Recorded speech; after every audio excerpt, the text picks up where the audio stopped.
I am an immigrant, and I want to tell you that there is no immigration problem. It is actually something fabricated.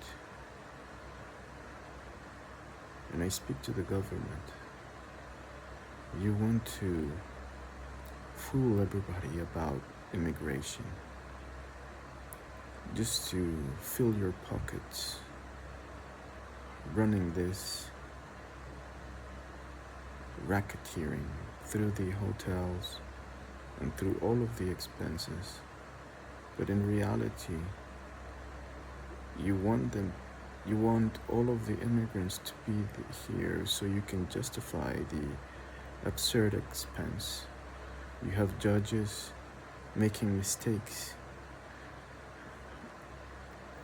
in almost every claim.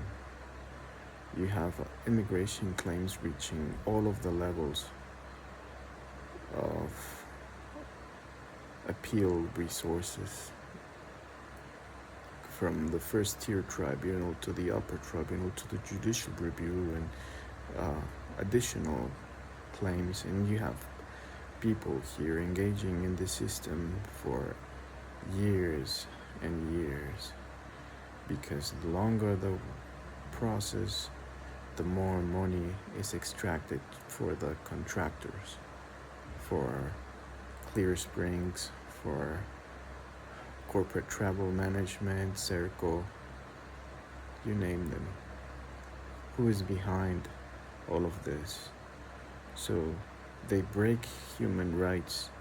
They lay out an unfair system. If a judge breaks the rules, breaks the law, they don't call it a violation. They eloquent, ele- elegantly put it in a error in law. So they they have laid out this corrupted system because they're defrauding the public. They're taking the money. They're profiting from immigrants. And in the same time, if everything should fail, if the people reject this, they have something prepared, you know, both right and left, whatever. They are part of the same thing. They have a pact.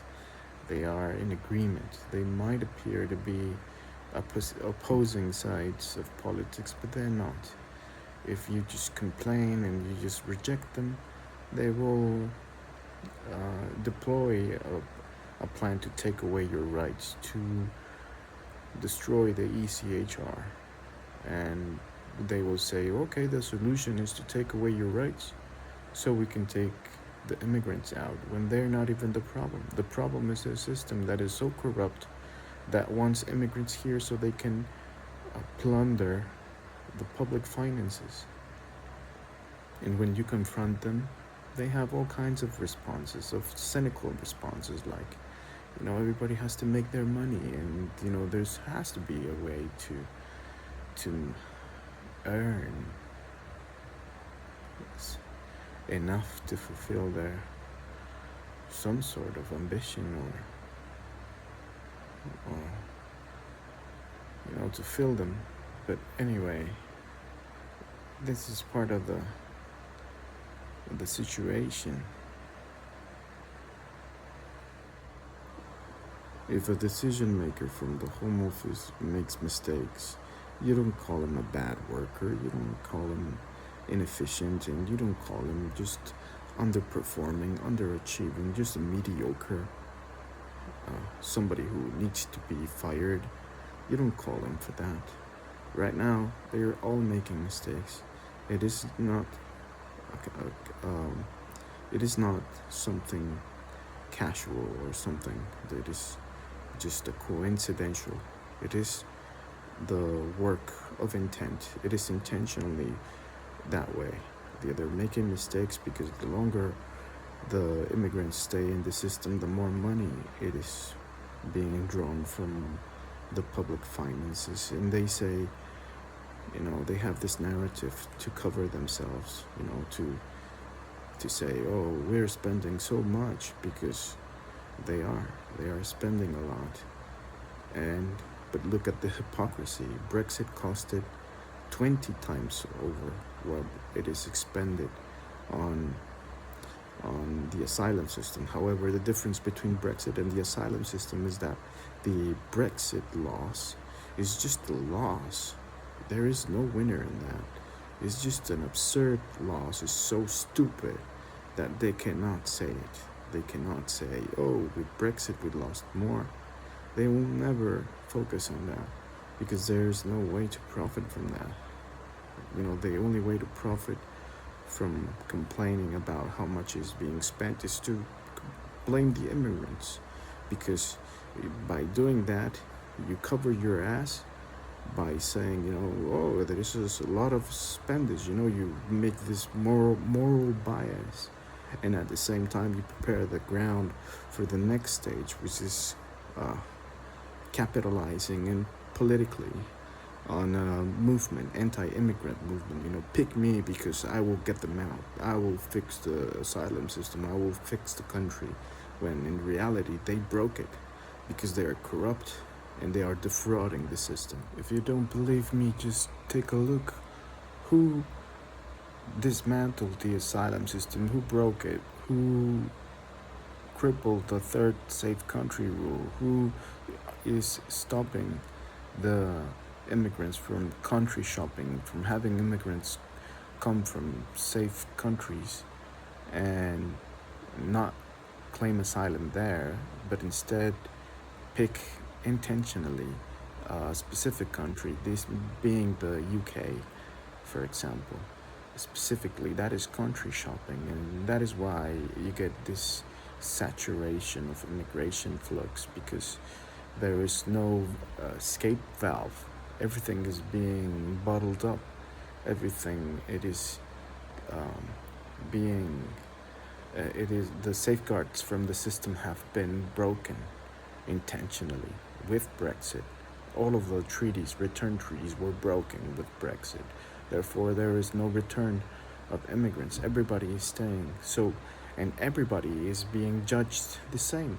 It is refusal after refusal. Even if you have a fair, legitimate claim, it'll get refused, because what they're trying to do is create this artificial immigration problem so they can plunder from it and have a new stage of a new problem to address in politics, and be able to claim that they are able to fix it, when in reality they created the problem.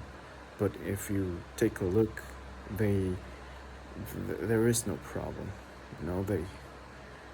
When they judge you with those crooked and corrupt decision makers from the Home Office and the tribunals, when they judge you like that and they suppress evidence, they play criminal tactics. They play they do whatever it takes to suppress your legitimate claim. When they do that, you figure out that there is no problem, that the government is actually powerful to do whatever they want, and they don't care about human rights. It is just, in the end, it's just money, it's just profit, it is just political will.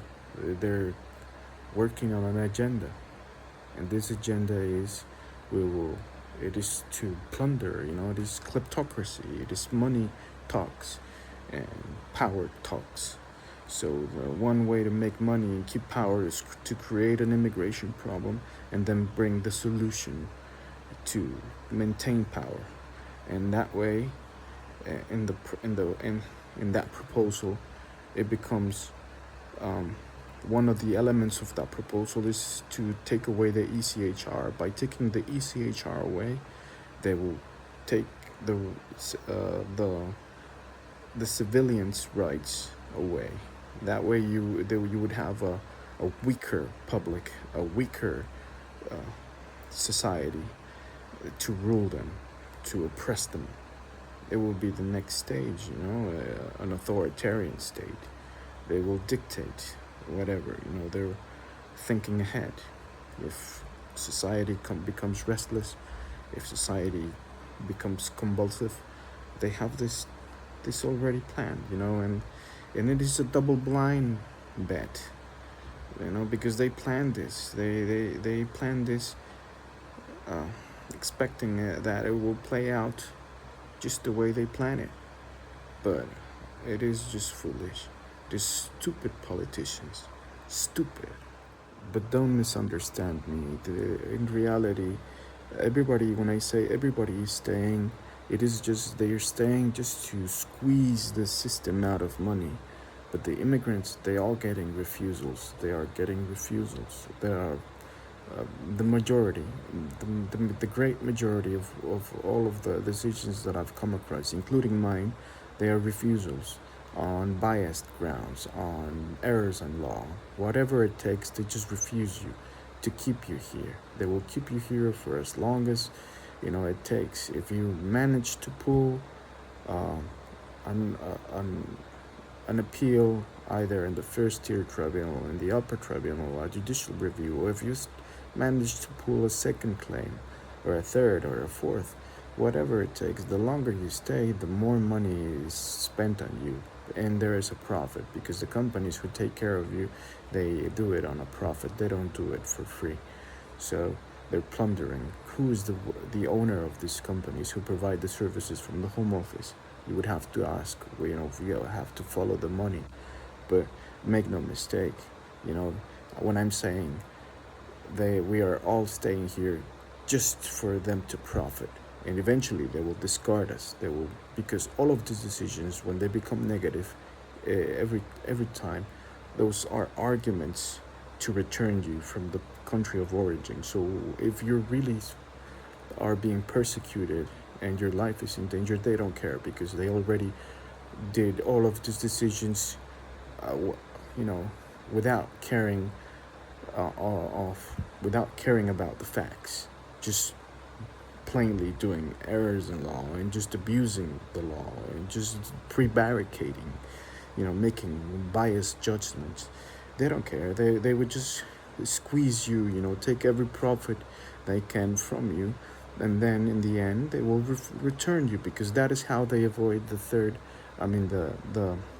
non-refoulement law, the principle of non-refoulement, the human right that prevents them from sending you back. That is also false, because they send you back because all of the process, the lengthy process, the years of staying here, all the money, everything, in the end, what it becomes, it is the right to return you to whatever country that you came from, or whatever place, just to toss you away like a criminal when you're innocent. They criminalize, in the process they criminalize you.